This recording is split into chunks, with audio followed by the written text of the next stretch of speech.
ఎకానమీని revive చేస్తున్నాం అనే విషయం కూడా మనం చెప్పాల్సిన అవసరం ఉంది.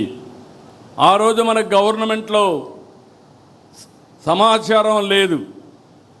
ఆ రోజు ఒక కమిట్మెంట్తో చెప్పాం, ఈ రాష్ట్రాన్ని బాగు చేయాలి, ఒక అభివృద్ధి కాదు సంక్షేమం కూడా చేసే సత్తా తెలుగుదేశం పార్టీకి ఉంది అని చెప్పడానికి ఆ రోజు నేను ఎన్ని వాళ్ళు అన్ని ఇస్తాన్నాం.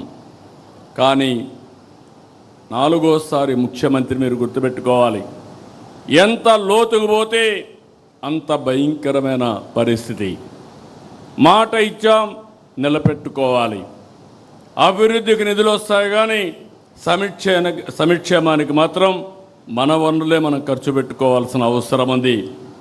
కానీ ఈరోజు మీరు చూస్తే ఒక పద్ధతి ప్రకారం మొదలు తారీఖు అంటే దగ్గర 63 లక్షల మందికి పేదల సేవలో ఉదయం ఇంటికెళ్ళి వాళ్ళకు నమస్కారం పెట్టి వాళ్ళకు పెన్షన్లు ఇచ్చే ఏకైక పార్టీ అతిపెద్ద డీబీటీ కార్యక్రమం మనం చేపట్టాం.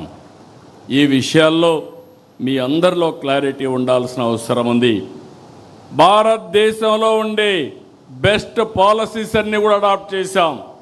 మనం వినూత్నమైన పాలసీలు తీసుకొచ్చాం.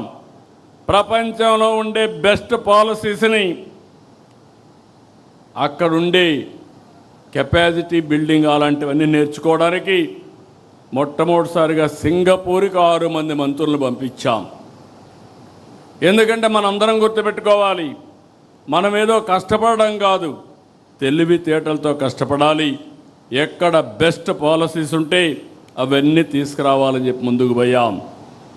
ఇవన్నీ మనం చేస్తూ నేను ఒకటే కోరుతున్నా, మనం చేసిన మంచినే కాదు, అనునిత్యం ఈ పనిలో మనం అనుసంధానం కావాలి. అదే సమయంలో అవతల వాళ్ళు చేసే కుట్రలను కూడా తిప్పుకొట్టే పరిస్థితి ఉండాలి. అదే నిజమైన రాజకీయం. అందుకే గొడ్డలి పార్టీ చేస్తున్నటువంటి చెడును కూడా అనునిత్యం ప్రజలకు చెప్పాలి.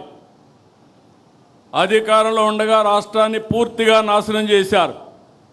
అది చాలక ఇప్పుడు కూడా కుట్రలు చేస్తున్నారు. ఈరోజు మీరు చూస్తే ఒక కిల్లింగ్ మనస్తత్వం ఉన్న గొడ్డలి పార్టీకి ప్రజా సంక్షేమం పట్టదు, అభివృద్ధి గిట్టదు. రాష్ట్రానికి పెట్టుబడులు వస్తున్నాయంటే విమర్శలు చేస్తారు. ఒకవేళ విమర్శలు చేసిన తర్వాత ప్రజల్లో కానీ వ్యతిరేకత వస్తుందనుకుంటే మేమే తెచ్చాం, మేమే ఆలోచించామని మాట్లాడే పరిస్థితికి వస్తున్నారు.